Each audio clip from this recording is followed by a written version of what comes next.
Bapak Ibu sekalian yang saya hormati, dampak dari program JKN ini terhadap perekonomian dan kesejahteraan adalah ada beberapa hal di sini, terutama terhadap perekonomian adalah peningkatan PDB sebesar 129 triliun. Ini adalah angka perhitungan 2 kali lipat dibanding tanpa JKN. Kemudian penciptaan lapangan kerja sebesar 3,5 juta, dampak multiplier 3 sektor utama yaitu jasa kesehatan, industri makanan minuman dan layanan sosial. Kemudian juga berkontribusi sebagai pelindung kesejahteraan sosial dalam hal ini mencegah kemiskinan. Sekitar 7 sampai 8,1 juta penduduk diselamatkan dari jatuh ke situasi kemiskinan dari tahun 2018 sampai 2019 dan ini adalah 2,6 sampai 3% penurunan probabilitas kemiskinan. Perlindungan finansial 14 sampai 16 juta penduduk dilindungi dari kedalaman kemiskinan dan peningkatan kesehatan sebesar 2,71%. Hingga program JKN ini tidak hanya meningkatkan derajat kesehatan masyarakat tetapi juga menjadi penggerak ekonomi sekaligus pelindung kesejahteraan sosial secara berkelanjutan. Bapak Ibu sekalian, kinerja BPJS Kesehatan tahun 2025 dari kinerja keuangan beberapa kali kita sudah dilakukan pemeriksaan. Opini kantor akuntan publik adalah wajar tanpa modifikasi 12 kali berturut-turut era BPJS Kesehatan. Kalau dihitung dari sejak Askes sudah 34 kali berturut-turut. Dan survei penilaian integritas oleh KPK, kita mendapatkan skor 80,48 dengan status terjaga. Bapak Ibu sekalian, untuk layanan berkualitas dan kepuasan stakeholder, ini adalah hasil survei dari tahun 92,1% di tahun 2024 meningkat menjadi 92,9% di tahun 2025. Angkanya di badan usaha juga menunjukkan peningkatan kepuasan dan net promoter score peserta atau 87,9%, ini artinya bahwa tingginya kesediaan peserta untuk merekomendasikan program JKN kepada orang lain. Ini sebesar 87,9%. Kemudian penanganan aduan tahun 2025 BPJS Kesehatan mencatat ada 132.319 pengaduan yang masuk, 100% pengaduan peserta yang masuk selesai ditangani. Dan ini makin memuaskan. Bapak Ibu sekalian, aset dan hasil investasi dana jaminan sosial kesehatan, alhamdulillah di akhir tahun 2025 kondisi keuangan DJSN atau DJS tetap berada dalam kategori sehat dengan aset bersih sebesar 30,04 triliun. Dan sesuai peraturan Pemerintah nomor 84 tahun 2015, kondisi keuangan DJS dinyatakan sehat apabila aset bersih mampu mencukupi estimasi pembayaran klaim paling sedikit 1,5 bulan dan paling lama 6 bulan ke depan. Di akhir 2025, kita mampu memenuhi estimasi pembayaran klaim selama 1,88 bulan sehingga berada dalam kategori sehat sesuai dengan ketentuan yang berlaku. Jadi kita juga terus mengoptimalkan pengelolaan DJS melalui penempatan investasi yang prudent dan sesuai peraturan perundang-undangan. Pada akhir tahun 2025, nilai portofolio investasi DJS Kesehatan mencapai 60,139 triliun yang ditempatkan pada instrumen yang aman dan liquid seperti surat utang negara, deposito, dan Sekuritas Rupiah Bank Indonesia. Sepanjang tahun 2025 hasil investasi DJS Kesehatan mencapai 3,94 triliun. Bapak Ibu sekalian, menjawab tantangan ke depan untuk menjaga keberlanjutan program JKN.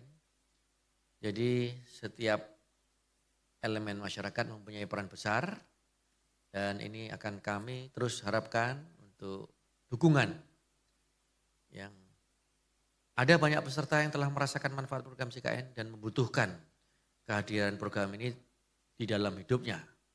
Ya, mari kita kawal bersama program JKN agar bisa terus berjalan berkesinambungan dengan melihat berbagai dinamika JKN seperti kita perlu meningkatkan reaktivasi peserta JKN, optimalisasi collecting, pengendalian biaya, dan kepuasan peserta.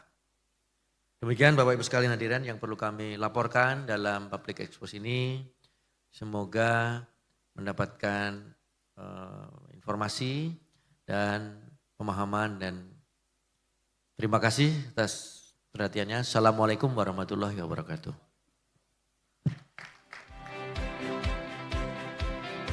Terima kasih Bapak Direktur Utama BPJS Kesehatan, Bapak Prihatmi Pujowaskito atas paparan yang telah disampaikan. Dan hadirin pada kesempatan ini juga sudah hadir narasumber kita yang begitu luar biasa dan akan memberikan tanggapan dalam kesempatan kita pada hari ini. Untuk itu saya akan berkenan mengundang narasumber kita yang pertama. Sudah hadir Guru Besar Fakultas Ekonomi Bisnis Universitas Indonesia, Profesor Dr. Telisa Aulia Valianti SEME. Kami persilakan Prof untuk memberikan tanggapan. Baik, terima kasih. Selamat pagi Bapak dan Ibu yang kami hormati. Assalamualaikum warahmatullahi wabarakatuh. Salam sejahtera untuk kita semua, Om Swastiastu, Namo Buddhaya, salam kebajikan. Yang saya hormati Bapak Direktur Utama, kami senior di Lemhanas Pak. Kami Taprof di Lemhanas juga berarti harus hormat dulu. Kemudian pada Ketua Dewas juga yang luar biasa Bapak Stefanus, terima kasih Pak. Dan juga seluruh jajaran pimpinan BPJS Kesehatan ataupun Dewan Pengawas, juga seluruh stakeholder yang diundang pada pagi hari ini, jajaran pimpinan, direksi, manajerial, dan juga tamu kehormatan kita dari media dan tamu-tamu kehormatan BPJS Kesehatan. Juga kepada narasumber BPJS Watch, Bapak Timbul ya nanti. Nanti yang akan lebih banyak, kan beda ya Pak ibu-ibu sama bapak-bapak. Ini saya perspektif emak-emak atau ibu-ibu ya. Dan juga saya lebih banyak nanti dari ekonominya karena sebetulnya di sini pengen ada kombinasi menurut informasi dari panitia untuk view karena saya makroekonomis ya, mungkin teman-teman media juga sering udah beberapa kali diskusi juga.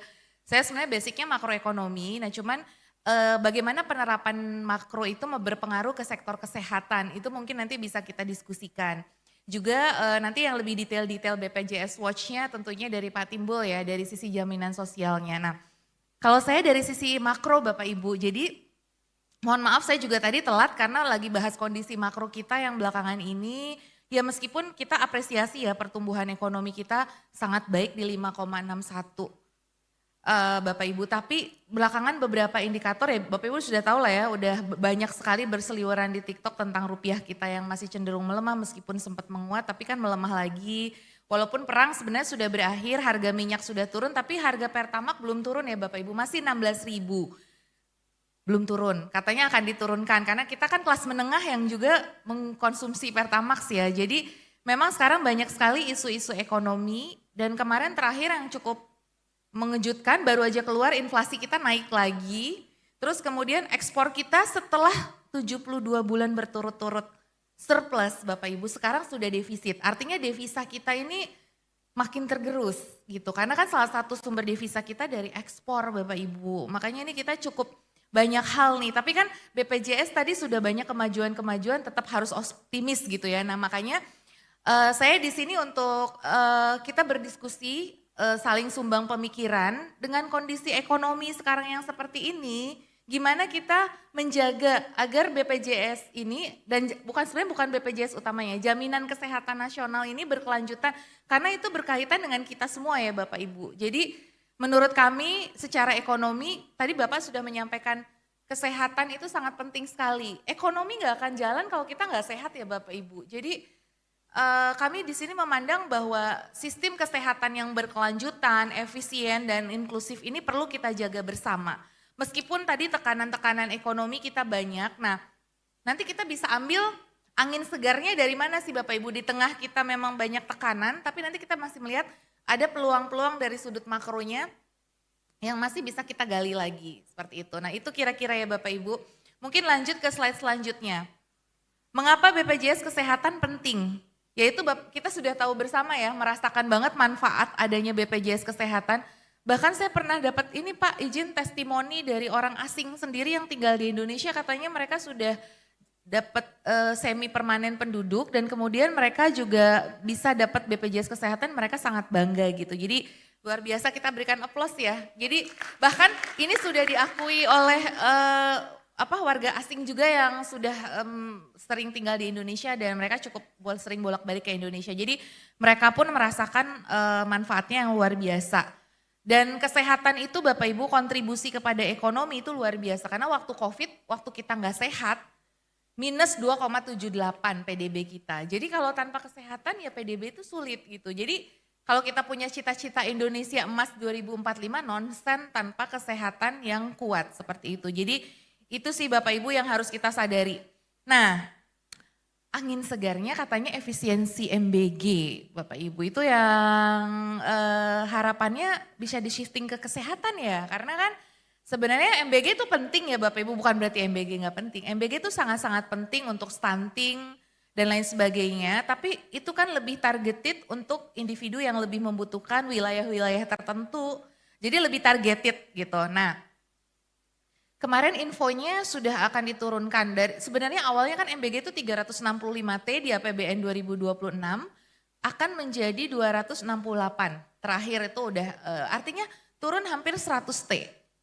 Nah, kan uang itu sudah dialokasikan yang 100T. 20T boleh dong ya Pak buat BPJS gitu. Bener gak Pak?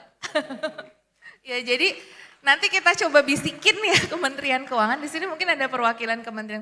Sudah ada sih di media-media memang akan, ya karena kesehatan ini memang sangat krusial gitu ya Bapak Ibu. Jadi ya itu tadi, tanpa kesehatan kita nggak bisa kerja, nggak bisa menciptakan pertumbuhan ekonomi yang berkelanjutan. Seperti itu sih dari aspek ekonominya. Nah makanya ini mudah-mudahan angin segar juga dari harga minyak yang sudah turun. Jadi alhamdulillah dengan turunnya harga minyak, beban APBN kita pun ada nafasnya kayak gitu Bapak Ibu. Jadi alhamdulillah ya pertolongan Tuhan dan tentunya usaha kita semua dan usaha para pemimpin kita saat ini. Dan juga kita bersyukur Trump akhirnya dengan legowo mau tanda tangan perjanjian damai dengan Iran. Karena kalau enggak ya harga minyak masih akan tinggi dan ketidakpastian akan terus mewarnai kita Bapak Ibu.